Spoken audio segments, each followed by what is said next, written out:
10. The Dyna Series. You can bet your bottom dollar that the Dyna will come up when discussing the most famous Harley Davidsons ever made.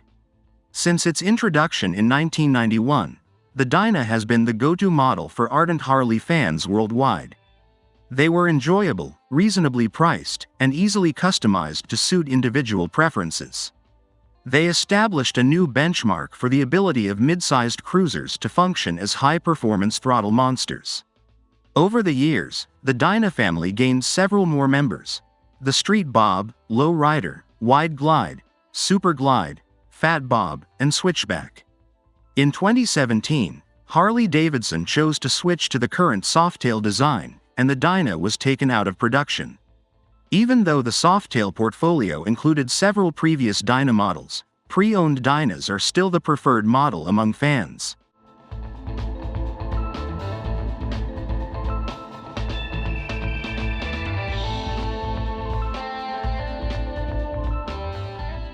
(9) Road King. The name explains everything. Since the Road King's 1941 debut as a Florida model and its 1994 release as the first official model, it has served as the cornerstone and basis of Harley-Davidson's touring class.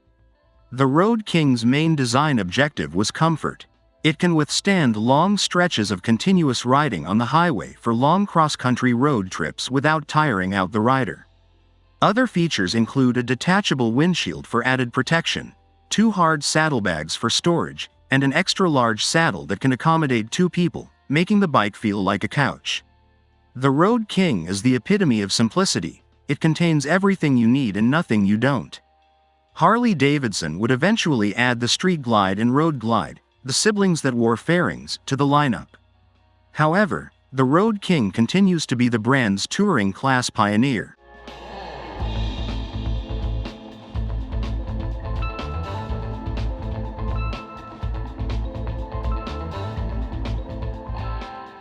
(8) XR 750.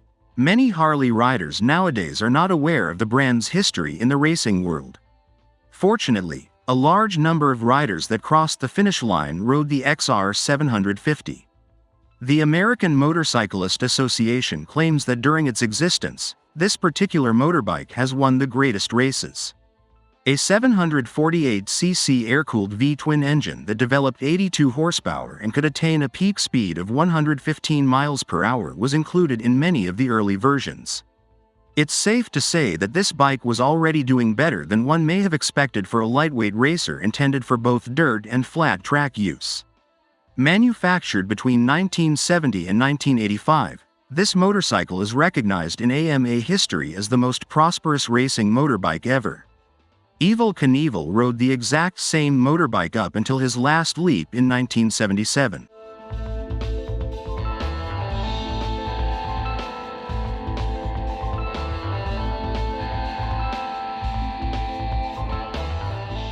(7) VRod. Whether you like it or not, the VRod has perhaps never had a more devoted cult following among Harleys than it has.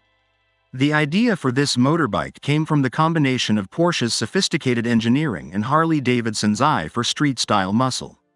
The goal was to create a unique cruiser that could rule the straightaways and turn heads everywhere it went.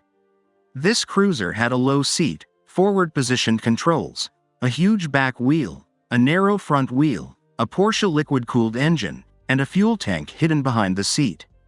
Anyone who has ever claimed to have seen a bike that looks like the VRod is what's known as a big fat liar. Because this was the preferred bike for many sport bike riders who were making the switch to the Harley world along with didn't want your normal chrome heavy cruiser, as well as for many Harley riders who wanted to stand out from the crowd by riding something unusual.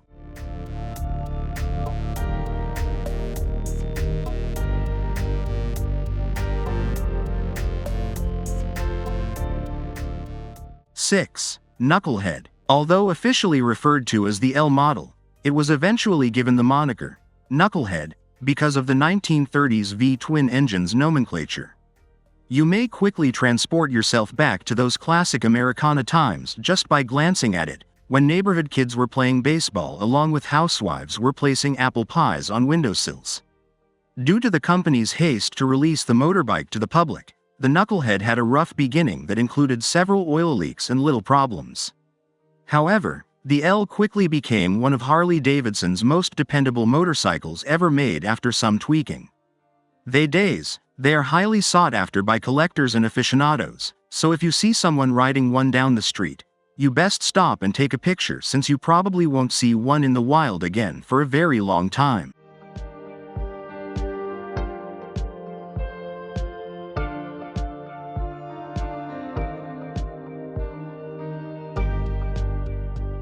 Five. Panhead. The Panhead, the Knucklehead's replacement, embodies classic Harley Davidson style.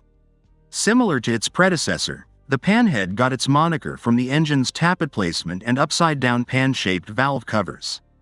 This engine could generate 60 horsepower during the engine's latter years.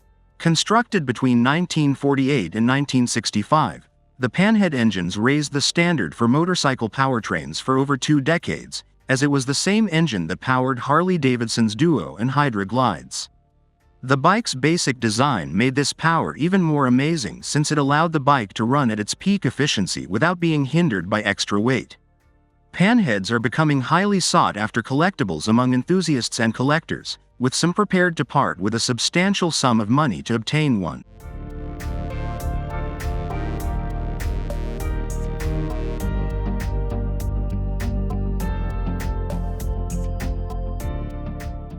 Four. Fat Boy. There was only one Harley Davidson model that embodied the strength, machismo, and power of the company, and that would be the Fat Boy. Seen as the motorbike equivalent of a vintage muscle car, the Fat Boy was made to appear as menacing as possible while providing smooth rides down, through, and across the city. Recognized for its very large front and rear tires, this bike boasted ample covering on the road, and its sturdy drum-shaped fenders further enhanced its manly presence. When the Fat Boy made its debut in 1991, it became even more well-known because Arnold Schwarzenegger rode it in the famous quarry scene from Terminator 2, Judgment Day. The Fat Boy has been a mainstay of Harley Davidson's portfolio for more than 30 years.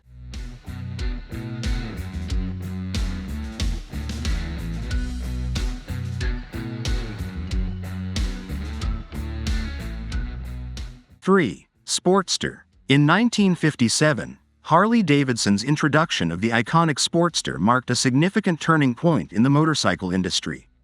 This motorbike, which has been in production for more than 50 years, set the standard for a reliable, agile, and powerful motorcycle that was also easy to ride. In the late 1950s and early 1960s, it was also a direct competitor of numerous British models, most notably Triumph's 650cc Bonneville. With the advancement of riding technology and engine updates throughout the years, the Sportster also witnessed a significant displacement increase from 883cc to 1000cc in 1972. After several updated models over the years, these bikes would not receive an upgrade to a 5-speed gearbox until close to the close of the 20th century, in 1991. This Sportster of today is the tech-heavy, throttle-hungry Sportster S, a bike that would make its forebears proud of what it has become in the modern era.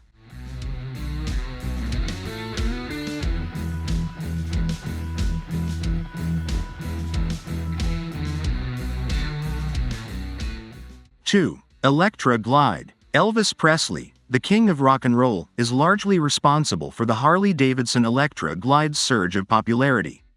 The Electra Glide, which debuted in 1965, was a more robust model than the others, allowing for longer trips and touring. Prior to obtaining the shovelhead engine, which gave it a 10% power boost and allowed it to reach a high speed of over 100 miles per hour, the engine was first fitted with an electronic start. It's safe to argue that the Electra Glide paved the way for Harley-Davidson's expanding touring class of today. It is still in production, but now has a 107 cubic inch Milwaukee 8 engines that can reach a high speed of around 115 miles per hour and generate 77 horsepower and 101 pound-feet of torque. In order to further convert it into a street glide, it also includes a factory batwing fairing with an empty case for a touchscreen information system.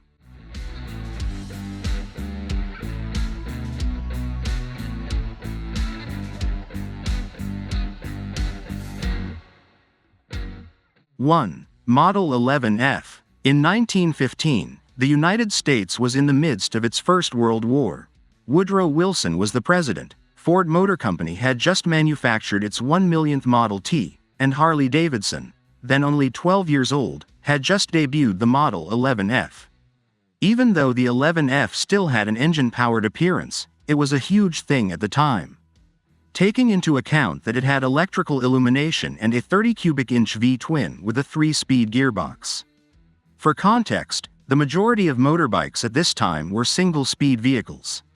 A significant turning point that helped establish Harley Davidson as the most popular motorcycle brand in the world today was the addition of several gears to a motorbike. The firm sold 10,000 11Fs when it was still in its adolescent years. Just goes to demonstrate how widespread this brand's early mainstream appeal was.